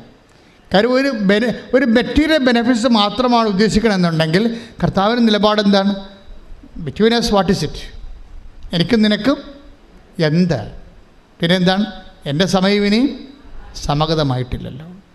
ഈ ഒരു പ്രശ്നത്തെയാണ് മറിയം ഓവർടേക്ക് ചെയ്യണത്. നമ്മൾ മറിയത്തെ വിളിക്കുന്ന ഒരു പേരുണ്ട്, എന്താണ്? ബോധജ്ഞാനത്തിൻ്റെ അതെന്താ കാര്യം? ഇവർ പരിശുദ്ധാത്മ ഫുൾ ഓഫ് ഗ്രേസ് അല്ലേ, ഇവർ കൃപ നിറഞ്ഞവളല്ലേ. അതുകൊണ്ട് കൃപ നിറഞ്ഞു കഴിഞ്ഞാൽ അതിൻ്റെ ജ്ഞാനം അറിയാൻ പറ്റും. ഇതിലെങ്ങനെയാണ് ഇങ്ങനെ ഒരു വിഷയമുണ്ട്, അതിനെ എങ്ങനെയാണ് കൗൺട്രാക്ട് ചെയ്യണമെന്ന് അറിയാൻ പറ്റും. അതാണ് നമ്മൾ ജ്ഞാനപരം എന്ന് പറയണത്. അവർ മാലാഖ തന്നെ അവരെ കാണുമ്പോൾ സമയത്ത് പറഞ്ഞത് എന്താണ്? Hail Mary full of grace, കൃപ നിറഞ്ഞവൾ. കൃപ നിറഞ്ഞാൽ തന്നെ അതിൻ്റെ അർത്ഥം ജ്ഞാനപരം അതിൻ്റെ സമൃദ്ധി നിൽക്കുകയാണ്. അപ്പം അതുകൊണ്ട് ഒരു ഇഷ്യൂ ഉണ്ടായപ്പോൾ എൻ്റെ പ്രോബ്ലം വേറൊരു പ്രശ്നമുണ്ട്. ഞങ്ങളുമൊക്കെ നിങ്ങളോട് ജ്ഞാനപരത്തിലാണ് ഉപദേശം തരണത്. പക്ഷേ എന്താ പ്രശ്നം വെച്ച് കഴിഞ്ഞാൽ, ഇപ്പം ഞാൻ ചിലരോട് പറയും, പ്രശ്നമായ വഴക്കായ സാരമില്ല, നീ തന്നത്തെ ഇറങ്ങിപ്പോകുന്ന ആളല്ലേ, നീ മര്യാദയ്ക്ക് കഴിച്ചെല്ലാം പറയും. ഞാൻ എത്ര പറയത്തുള്ളൂ, പിന്നെ ചാപ്റ്റർ ക്ലോസ് ചെയ്ത് കളയും. കാരണം അൾത്താറയിൽ 2 മിനിറ്റല്ലേ കിടത്തുള്ളൂ. അപ്പോൾ ഇവിടെ തന്നത്തെ ഇറങ്ങിപ്പോകാമെന്ന് എനിക്കറിയത്തില്ല. കർത്താവിനോട് പറയും ഇവിടെ തന്നത്തെ ഇറങ്ങിപ്പോകുന്നതാണ് വഴക്കുണ്ടാക്കിയത്. അപ്പോൾ അത് ഞാൻ പറയും, നീ തന്നത്തെ ഇറങ്ങിപ്പോയ ആളല്ലേ, നീ തന്നെ പോയിക്കൊള്ളാൻ പറയും, നീ തന്നെ റെസെറ്റ് ചെയ്യാൻ പറയും. പക്ഷേ ഇവിടെ ജന്മം കൊണ്ട് പോകത്തില്ല. കാര്യം ഇവർക്ക് ചമ്മലല്ലേ. അപ്പോൾ കാര്യം അമ്മായിയമ്മയും നാത്തനും മാത്രം കൂടി കാത്തിരിക്കാനല്ല. ഇന്നലെ ചേർത്തല കോടതി അടിയുണ്ടായില്ലേ നത്തു പരതമ്പിന്. കാര്യം ഇവിടെ തന്നത്തെ ഇറങ്ങിപ്പോയതാണ്. അപ്പം നമ്മളവിടെ എളിമപ്പെട്ടിട്ട് സോറി പറയാൻ ബാധ്യസ്ഥയാണ്. പക്ഷേ ഈ അഹങ്കാരം ഹുങ്ക് പിടിച്ച സാധനം ഈ ജന്മത്തെ സോറി പറയത്തില്ല. കാരണം മർക്കടം മുട്ടിയാണ്. കുരങ്ങിൻ്റെ പരിപാടി അതാണ്. അകത്ത് ശർക്കര പോയി കഴിഞ്ഞാൽ ആൾക്കാർ നമ്മളെ തല്ലിക്കൊല്ലാൻ വേണ്ടി വരുമ്പോഴും ആ ശർക്കര ഒന്നും വിടത്തില്ല ഒരിക്കലും. അതാണ് മർക്കട മുട്ടി എന്ന് പറയുന്നത്. പണ്ട് കുരങ്ങനെ പിടിക്കുന്ന പരിപാടി അങ്ങനെ ഇരുന്നില്ല. തൊണ്ണെന്ന് പറഞ്ഞതിൻ്റെ കരിക്ക് തുളച്ച് അതിൻ്റെ അകത്ത് ശർക്കര കൊണ്ടിട്ട് വെക്കും. അപ്പോൾ കുരങ്ങ് വന്ന് വെച്ച് ഇതിൻ്റെ അകത്ത് കൈയിടും. കൈയിട്ട് കഴിയുമ്പോൾ ശർക്കരക്കരി പിടിക്കും. അപ്പോഴേ പിടിക്കുന്ന സമയത്ത് ആൾക്കാർ കുരങ്ങനെ പിടിക്കാൻ വേണ്ടി കുരങ്ങ് രസായത്തിന് വടിയും കൊണ്ട് വരും. അപ്പോൾ പക്ഷേ കുരങ്ങ് വിട്ട് കൊടുക്കത്തില്ല. ആ ശർക്കരന്ന് വിടത്തില്ല അവൻ. മര്യാദക്കാവും ബുദ്ധിപൂർവ്വം ഒരു വിവേകം ഉണ്ടെങ്കിൽ ആ കൈ വിട്ടാൽ ഊരിക്കൊണ്ട് പോകാൻ പറ്റും. പക്ഷേ പാവപ്പെട്ട വിടത്തില്ല.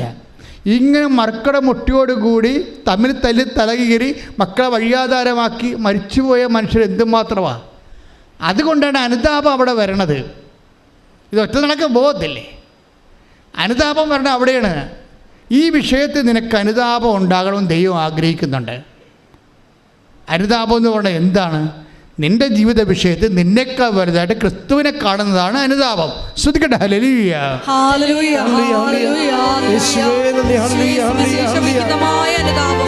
ആരാധനയിൽ പങ്കെടുത്ത് പ്രാർത്ഥിക്കുന്ന നിങ്ങൾക്ക് എല്ലാവർക്കും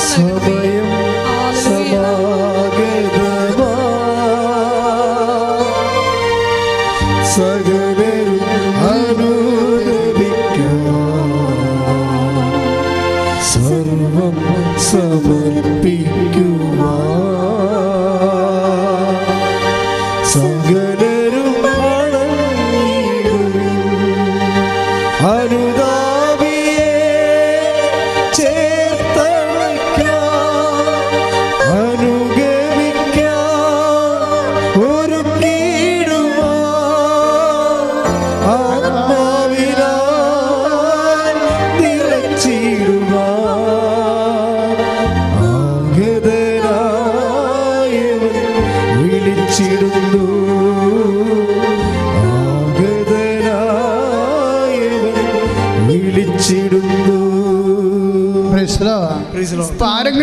പറഞ്ഞ മക്കളെ മുട്ടിയോടുകൂടി ഞാൻ തോറ്റു കൊടുക്കത്തില്ല, ഞാൻ ഇങ്ങനെ പോകത്തില്ലെന്ന് നാട്ടുകാരോട് പറഞ്ഞു പോയി. ചില ആൾക്കാർ പറയും, ചില ആൾക്കാരെന്താ പറയണത്, അയ്യോ ഞാൻ നിരീശ്വരവാദിയായിട്ട് എല്ലാവരോടും പറഞ്ഞു പോയി. ഒരു സ്റ്റൈലിന് പറഞ്ഞതാണ്. ഇപ്പം മക്കളെ മുട്ടിയായിപ്പോയി, അകത്ത് പോയി. ഇപ്പം ദൈവമുണ്ടെന്ന് ഉള്ളിലിരുന്ന് പറഞ്ഞെങ്കിലും പുറത്ത് പറയാൻ നാണക്കേടാണ്. ഓരോ കുരങ്ങന്മാർ പോയി അകപ്പെടണം കണ്ടില്ലേ. എന്ന് കഴിഞ്ഞാൽ അവർ ആദ്യമേ സ്റ്റൈലിന് സ്റ്റാൻഡേർഡിനും വേണ്ടി നാട്ടുകാരുടെ മുമ്പിലും കൂട്ടുകാരുടെ മുമ്പിലും പേരെടുക്കാൻ വേണ്ടി നിരീശ്വരവാദിയായിട്ട് സ്വയം ആ കുപ്പായം എടുത്തിട്ട് ഇനി ജന്മം വരെ നീ അതിൻ്റെ തടവറയിലാണ്, നീ രക്ഷപ്പെടത്തില്ല. എന്താ കാര്യം? നിന്നെ രക്ഷപ്പെടുത്തേണ്ട കാലത്ത് ഇവനെ നിരീശ്വരവാദിയാക്കിയിട്ട് അവൻ വീട്ടിൽ കെട്ടിയിടുന്ന് വിളിച്ചുള്ള കൂട്ടുകാരുണ്ട്. അവൻ്റെ അപ്പനും അമ്മയും പോലും അതിനെക്കുറിച്ച് വിമർശിക്കുകയില്ല. അവൻ്റെ വഴി. ഇപ്പം എൻ്റെ ഒരു സിനിമാ നടൻ മരിച്ചില്ലേ, അയാളെന്താ പറഞ്ഞ മക്കളോട് പറഞ്ഞത്, നിങ്ങൾക്ക് ഇഷ്ടമുള്ള ദൈവത്തെ വിശ്വസിക്കാം.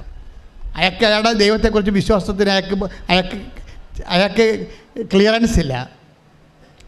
സ്വന്തം ദൈവത്തെക്കുറിച്ച് ക്ലിയറൻസ് ഇല്ല എന്നുണ്ടെങ്കിൽ പിന്നെ എന്ത് ചെയ്യാൻ പറ്റും? ഇതുപോലെ എല്ലാ ദുരന്തങ്ങളും, ഇതൊരു ആധ്യാത്മികമായ ദുരന്തമാണ്.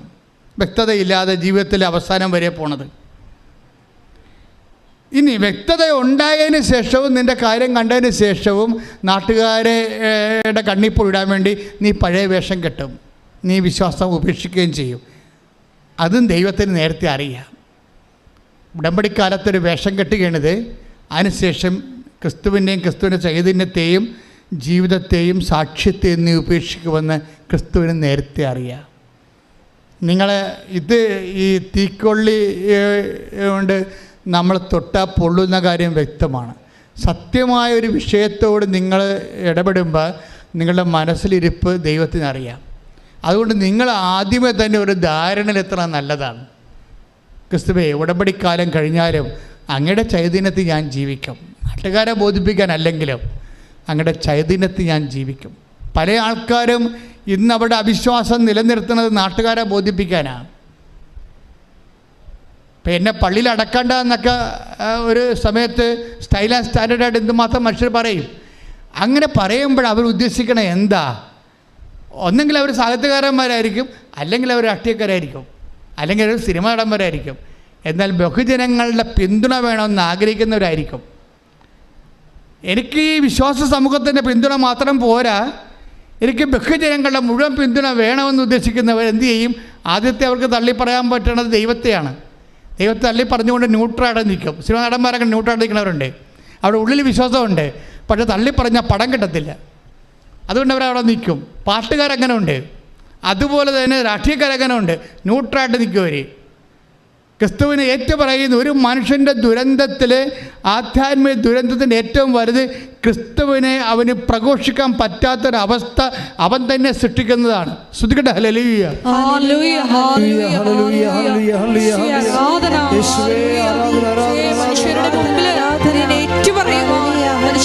അഭിഷേകത്താൽ ഞങ്ങളെ ഓരോരുത്തരെയും നിറയ്ക്കണമേ. കർത്താവാണെന്നും യേശു ദൈവമാണെന്നും ഞാൻ വിശ്വസിക്കുന്നു, ഞാൻ പ്രഖ്യാപിക്കുന്നു. യേശു കർത്താവാണെന്നും യേശു ദൈവമാണെന്നും ഞാൻ വിശ്വസിക്കുന്നു, ഞാൻ പ്രഖ്യാപിക്കുന്നു. ദൈവമേ വരണേ, എൻ്റെ ഉള്ളിൽ വസിക്കാൻ വരണേ.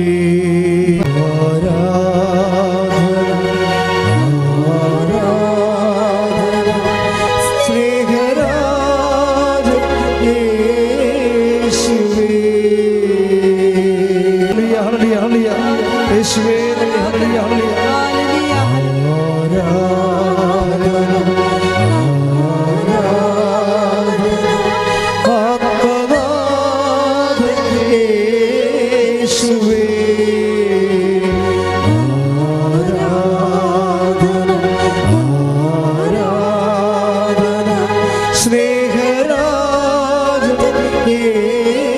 യേശുവേ,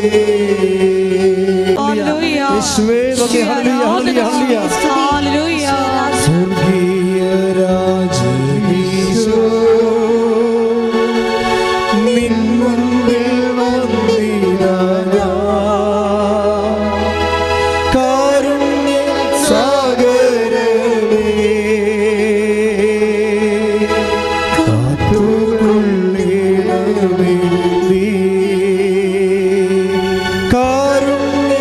സാഗരമേ കാത്തുകൊള്ളിടമേ നീ. കാരുണ്യ സാഗരമേ കാത്തുകൊള്ളിടമേ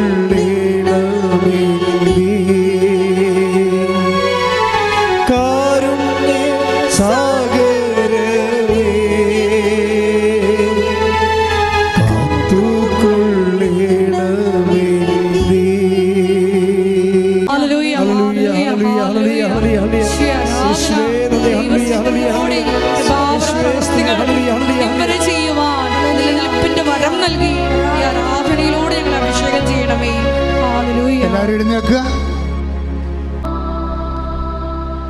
ഓൺലൈനിലുള്ളവരും ആദരവോടെ മുട്ടുകൊണ്ടാണ് ഈ സൗഖ്യ പ്രാർത്ഥന പങ്കെടുക്കേണ്ടത്. അച്ഛൻ പ്രാർത്ഥിക്കുമ്പോൾ വിശ്വാസത്തോടെയും സന്തോഷത്തോടെയും പ്രാർത്ഥിച്ചുകൊണ്ട് സ്തുതിച്ചുകൊണ്ടിരിക്കണം. ഈ സമയം ഒരു വല്ലാത്ത സമയമാണ്. കർത്താവിൻ്റെ കൃപ അനേക മക്കളിലേക്ക്, എല്ലാ രാജ്യങ്ങളിലേക്കും കർത്താവ് തന്നെ വിളിച്ചപേക്ഷിക്കുന്നവരെ സഹായിക്കുന്ന കൃപയാണ്. അത്തരം സാക്ഷ്യങ്ങൾ നമ്മൾ ഒത്തിരി കേട്ടിട്ടുണ്ട്. ആരാധന നടക്കുന്ന സമയം, അമ്മ മാതാവ് ജീവനോടെ പ്രത്യക്ഷപ്പെട്ട സമയം, ദുരന്തം ഉണ്ടാകാൻ പോകുന്ന പ്രാർത്ഥിക്കണമെന്ന് പറഞ്ഞ സമയം, ജീവിത ദുരിതങ്ങൾക്കെല്ലാം പ്രതിവിധി പ്രാർത്ഥനയാണെന്ന് നമ്മൾ പറഞ്ഞത് പരിശുദ്ധ അമ്മയാണ്. അമ്മ മാതാവിൻ്റെ പ്രത്യക്ഷീകരണത്തിൻ്റെ അടയാളമായിട്ടാണ് നമുക്ക് ഉടമ്പടി പ്രാർത്ഥന ദൈവം നൽകിയത്. അതാണ് നമ്മൾ ജീവിക്കുന്നത്. ഇപ്പോഴേ ഉടമ്പടി ഒരു പ്രവർത്തനം മാത്രമല്ല, ഒരു ജീവിതമാണ്. കർത്താവേ, നിന്റെ മക്കൾക്ക് വേണ്ടി ഞാൻ പ്രാർത്ഥിക്കണം. ഈശോ ശ്രദ്ധിക്കട്ടെ. ഹല്ലേലൂയ, ഹല്ലേലൂയ. കർത്താവേ, നിന്റെ മക്കൾക്ക് വേണ്ടി പ്രാർത്ഥിക്കുന്നു. കർത്താവേ, കർത്താവേ, നിന്റെ വിശുദ്ധ പൗരോഹിത്യത്തെ മഹത്വപ്പെടുത്തണം. കർത്താവേ, കർത്താവേ, സഭയിലുള്ള സാന്നിധ്യം പ്രകടമാക്കണം. കർത്താവേ, കർത്താവേ, നിന്റെ തിരുമുൻപാർന്ന് വലതുകരം, ആണിപ്പഴുതാർന്ന് അത്ഭുതകരം ഓരോ മകന്റെ മേലും മകളുടെ മേലും ഇപ്പോൾ വെക്കണമെന്ന് പ്രാർത്ഥിക്കുന്നു. കർത്താവേ, അടിപ്പിണർ പോലെ, വൈദ്യാഘാതം പോലെ, ദൈവിക ശക്തി ഉച്ചമുതൽ ഉള്ളംകാലം വരെ കർത്താവിന്റെ രക്തം പടരട്ടെ.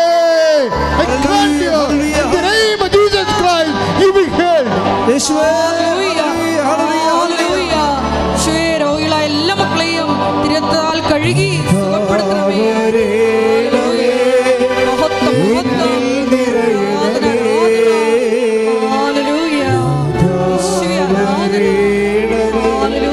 സൗഖ്യം നൽകണമേ.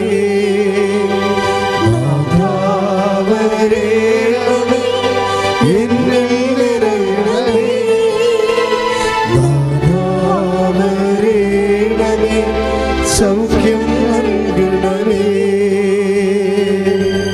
എൻ്റെ പ്രിയപ്പെട്ടവരെ, ഒരു മകനെപ്പോലും മകളെപ്പോലും തന്നെ വിളിച്ചപേക്ഷിക്കുന്ന, നാമം വിളിച്ചപേക്ഷിക്കുന്ന ഒരു മകനെപ്പോലും കർത്താവ് ഒഴിവാക്കത്തില്ല. നിങ്ങൾ ധൈര്യമായിട്ട് രോഗമുള്ള ഇടത്ത് കൈകൾ വെച്ചുകൊണ്ട് പ്രാർത്ഥിക്കട്ടെ. സ്തുതിക്കട്ടെ, സ്തുതിക്കട്ടെ, സ്തുതിക്കട്ടെ. എൻ്റെ കർത്താവിൻ്റെ ഉന്നതമായ നാമത്തില്, സഭയുടെ അധികാരത്തില്, കുരിശിൻ്റെ അടയാളത്തില്, ദൈവത്തിൻ്റെ ശക്തിയാൽ, ഈ അൾത്താറയിൽ നടന്ന 10,000 ആരാധന ശക്തിയാൽ മാരക രോഗങ്ങൾ, തീരവേദികൾ, ജീവിത ദുരിതങ്ങൾ എൻ്റെ കർത്താവിൻ്റെ ഉന്നതമായ നാമത്തിൽ മാറിപ്പോകട്ടെ. കർത്താവേ, നിന്റെ ശക്തി ഒഴുക്കണമേ. കർത്താവേ, നിന്റെ രക്തം ഒഴുക്കണമേ. കർത്താവേ, കണ്ണീരോടെ പ്രാർത്ഥിക്കുന്ന കർത്താവേ, എല്ലാ പേശികളിലും, കോശങ്ങളിലും, അസ്ഥികളിലും, സന്ധികളിലും വാതരോഗങ്ങൾ, പിസ്തുല രോഗങ്ങൾ, പിസ്വ രോഗങ്ങൾ, ഹൃദയരോഗങ്ങൾ, കരരോഗങ്ങൾ, കിഡ്നി രോഗങ്ങൾ, തൈറോയ്ഡ് രോഗങ്ങൾ, ബ്രെയിൻ്റെ അസുഖങ്ങൾ, യേശു ക്രിസ്തുവിന്റെ നാമത്തില്, മാരക രോഗങ്ങൾ, ത്വക്ക് രോഗങ്ങൾ യേശുവിന്റെ നാമത്തില്, യേശുവിന്റെ നാമത്തില് മാറിപ്പോകട്ടെ. ശ്രദ്ധിക്കട്ടെ. ഹല്ലേലൂയ, ഹല്ലേലൂയ, ഹല്ലേലൂയ. യേശുവേ, ഹല്ലേലൂയ, ഹല്ലേലൂയ, ഹല്ലേലൂയ, ഹല്ലേലൂയ. ആരാധന, ആരാധന. എന്നിൽ നിറയണമേ.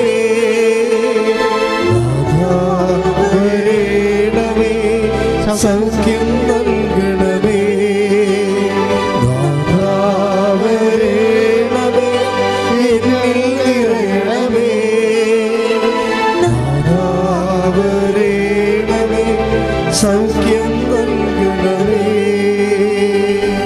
പരമദിവ്യകാരുണ്യത്തിന്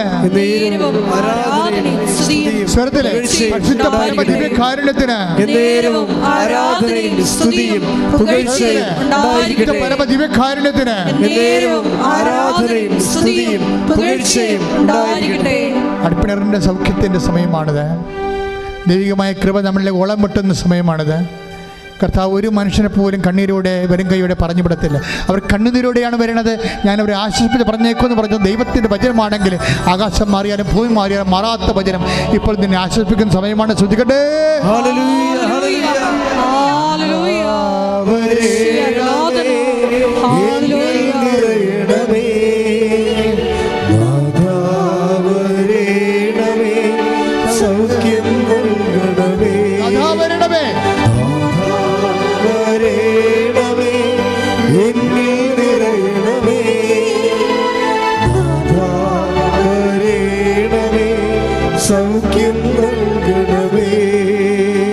കൈകൾ കൂപ്പിക്കൊണ്ട് കർത്താവിനെ തന്നെ നോക്കിക്കൊണ്ട് പ്രാർത്ഥിക്കാം.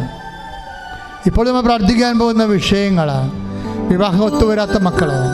കൈകൾ കുപ്പി കണ്ണുകൾ തുറന്ന് കർത്താവിനെ നോക്കിക്കൊണ്ട് മനസ്സിൽ പ്രാർത്ഥിച്ചുകൊണ്ടിരിക്കുക. ഇപ്പോൾ നമ്മൾ പ്രാർത്ഥിക്കാൻ പോകുന്ന വിഷയങ്ങൾ വിവാഹം ഒത്തുവരാത്ത മക്കൾ, കുഞ്ഞുങ്ങളില്ലാത്ത ദമ്പതികൾ, പരസ്പരം വിഘടിച്ച് വഴക്കിട്ട് അകന്നുപോയി കോടതി കേസാകാൻ പോകുന്ന ദമ്പതികൾ, ജോലിയില്ലാത്തവർ, വീടില്ലാത്തവർ, വീട് സ്ഥലവുമില്ലാത്തവർ, മക്കൾ വിദേശങ്ങളിൽ പഠിക്കാൻ പോയിട്ട് അവർക്ക് പരീക്ഷ എഴുതാൻ പറ്റാതെ നിൽക്കുന്നവർ, അവർക്ക് ജോലി കിട്ടാത്തവർ, PR കിട്ടാത്തവർ, അവർക്ക് വാടക വീട് പോലും കിട്ടാതെ അലയുകയും ഇപ്പോഴും ഇവിടുന്ന് പൈസ അയച്ചു കൊടുത്തുകൊണ്ടിരിക്കുന്നവർ, നാട്ടിൽ ജോലിയില്ലാതെ വിഷമിക്കുന്നവർ, വളരെ സാമ്പത്തികമായ തകർച്ചകളിലൂടെ കടന്നു പോകുന്നവർ, സ്ഥലം വിൽക്കാനുള്ളവർ, വിൽക്കാൻ പറ്റാത്തവർ, രക്ഷപ്പെടാനോ വീട് സ്ഥലവും പോലും ഇല്ലാത്തവർ, എല്ലാം കൊണ്ടും തരിപ്പണമായി ഞെരിഞ്ഞമരുന്നവർ, മാതാവേ, അമ്മ മാതാവേ, ജീവനോടെ പ്രത്യക്ഷപ്പെട്ട ഉടമ്പടി നൽകിയ അമ്മ പരിശുദ്ധമ്മ ദേവമാതാവേ,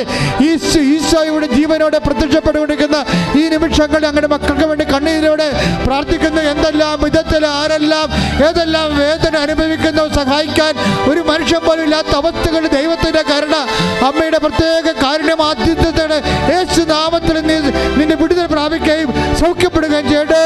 ശ്രദ്ധിക്കട്ടെ.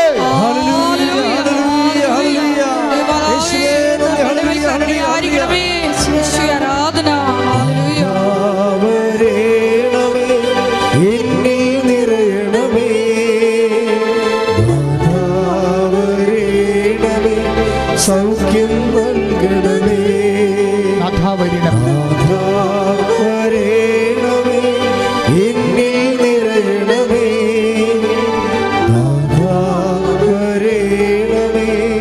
സൗഖ്യം നൽകണമേ.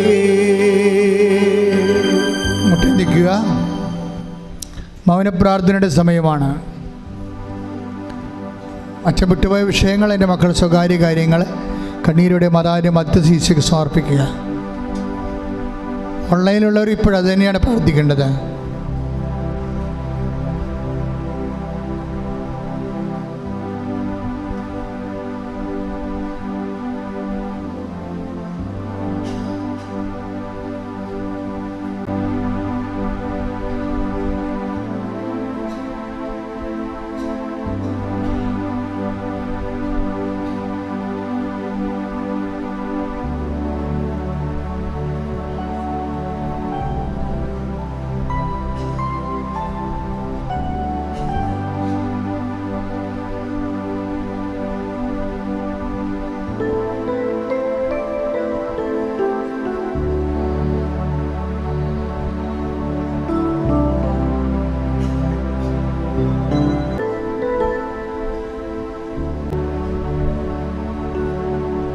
ഒരിക്കൽ കൂടി മരിയൻ ഉടമ്പടിയിൽ സ്ഥാപിച്ചിരിക്കുന്ന എല്ലാ വിഷയങ്ങളും ദൈവമാതാവിൻ്റെ മധ്യസ്ഥയിൽ ദിവികാരണി സന്നിധിയിൽ നമുക്ക് പ്രത്യേകം സമർപ്പിച്ച് പ്രാർത്ഥിക്കാം. ഉടമ്പടിയിൽ നിന്നുകൊണ്ട് ദൈവസ്നേഹത്തെ പ്രതി കൃപാവര പ്രവൃത്തികൾ ചെയ്ത് നിത്യമഹത്വം കരയേറ്റുവാൻ ഈ ആരാധനയിലൂടെ ഞങ്ങളെ ഓരോരുത്തരെയും അനുഗ്രഹിക്കണമേ എന്ന് പ്രാർത്ഥിച്ചുകൊണ്ട് ശിരസ് നമിച്ച് നമുക്ക് ദിവികാരുണ്യനാഥൻ്റെ ആശീർവാദം സ്വീകരിക്കാം.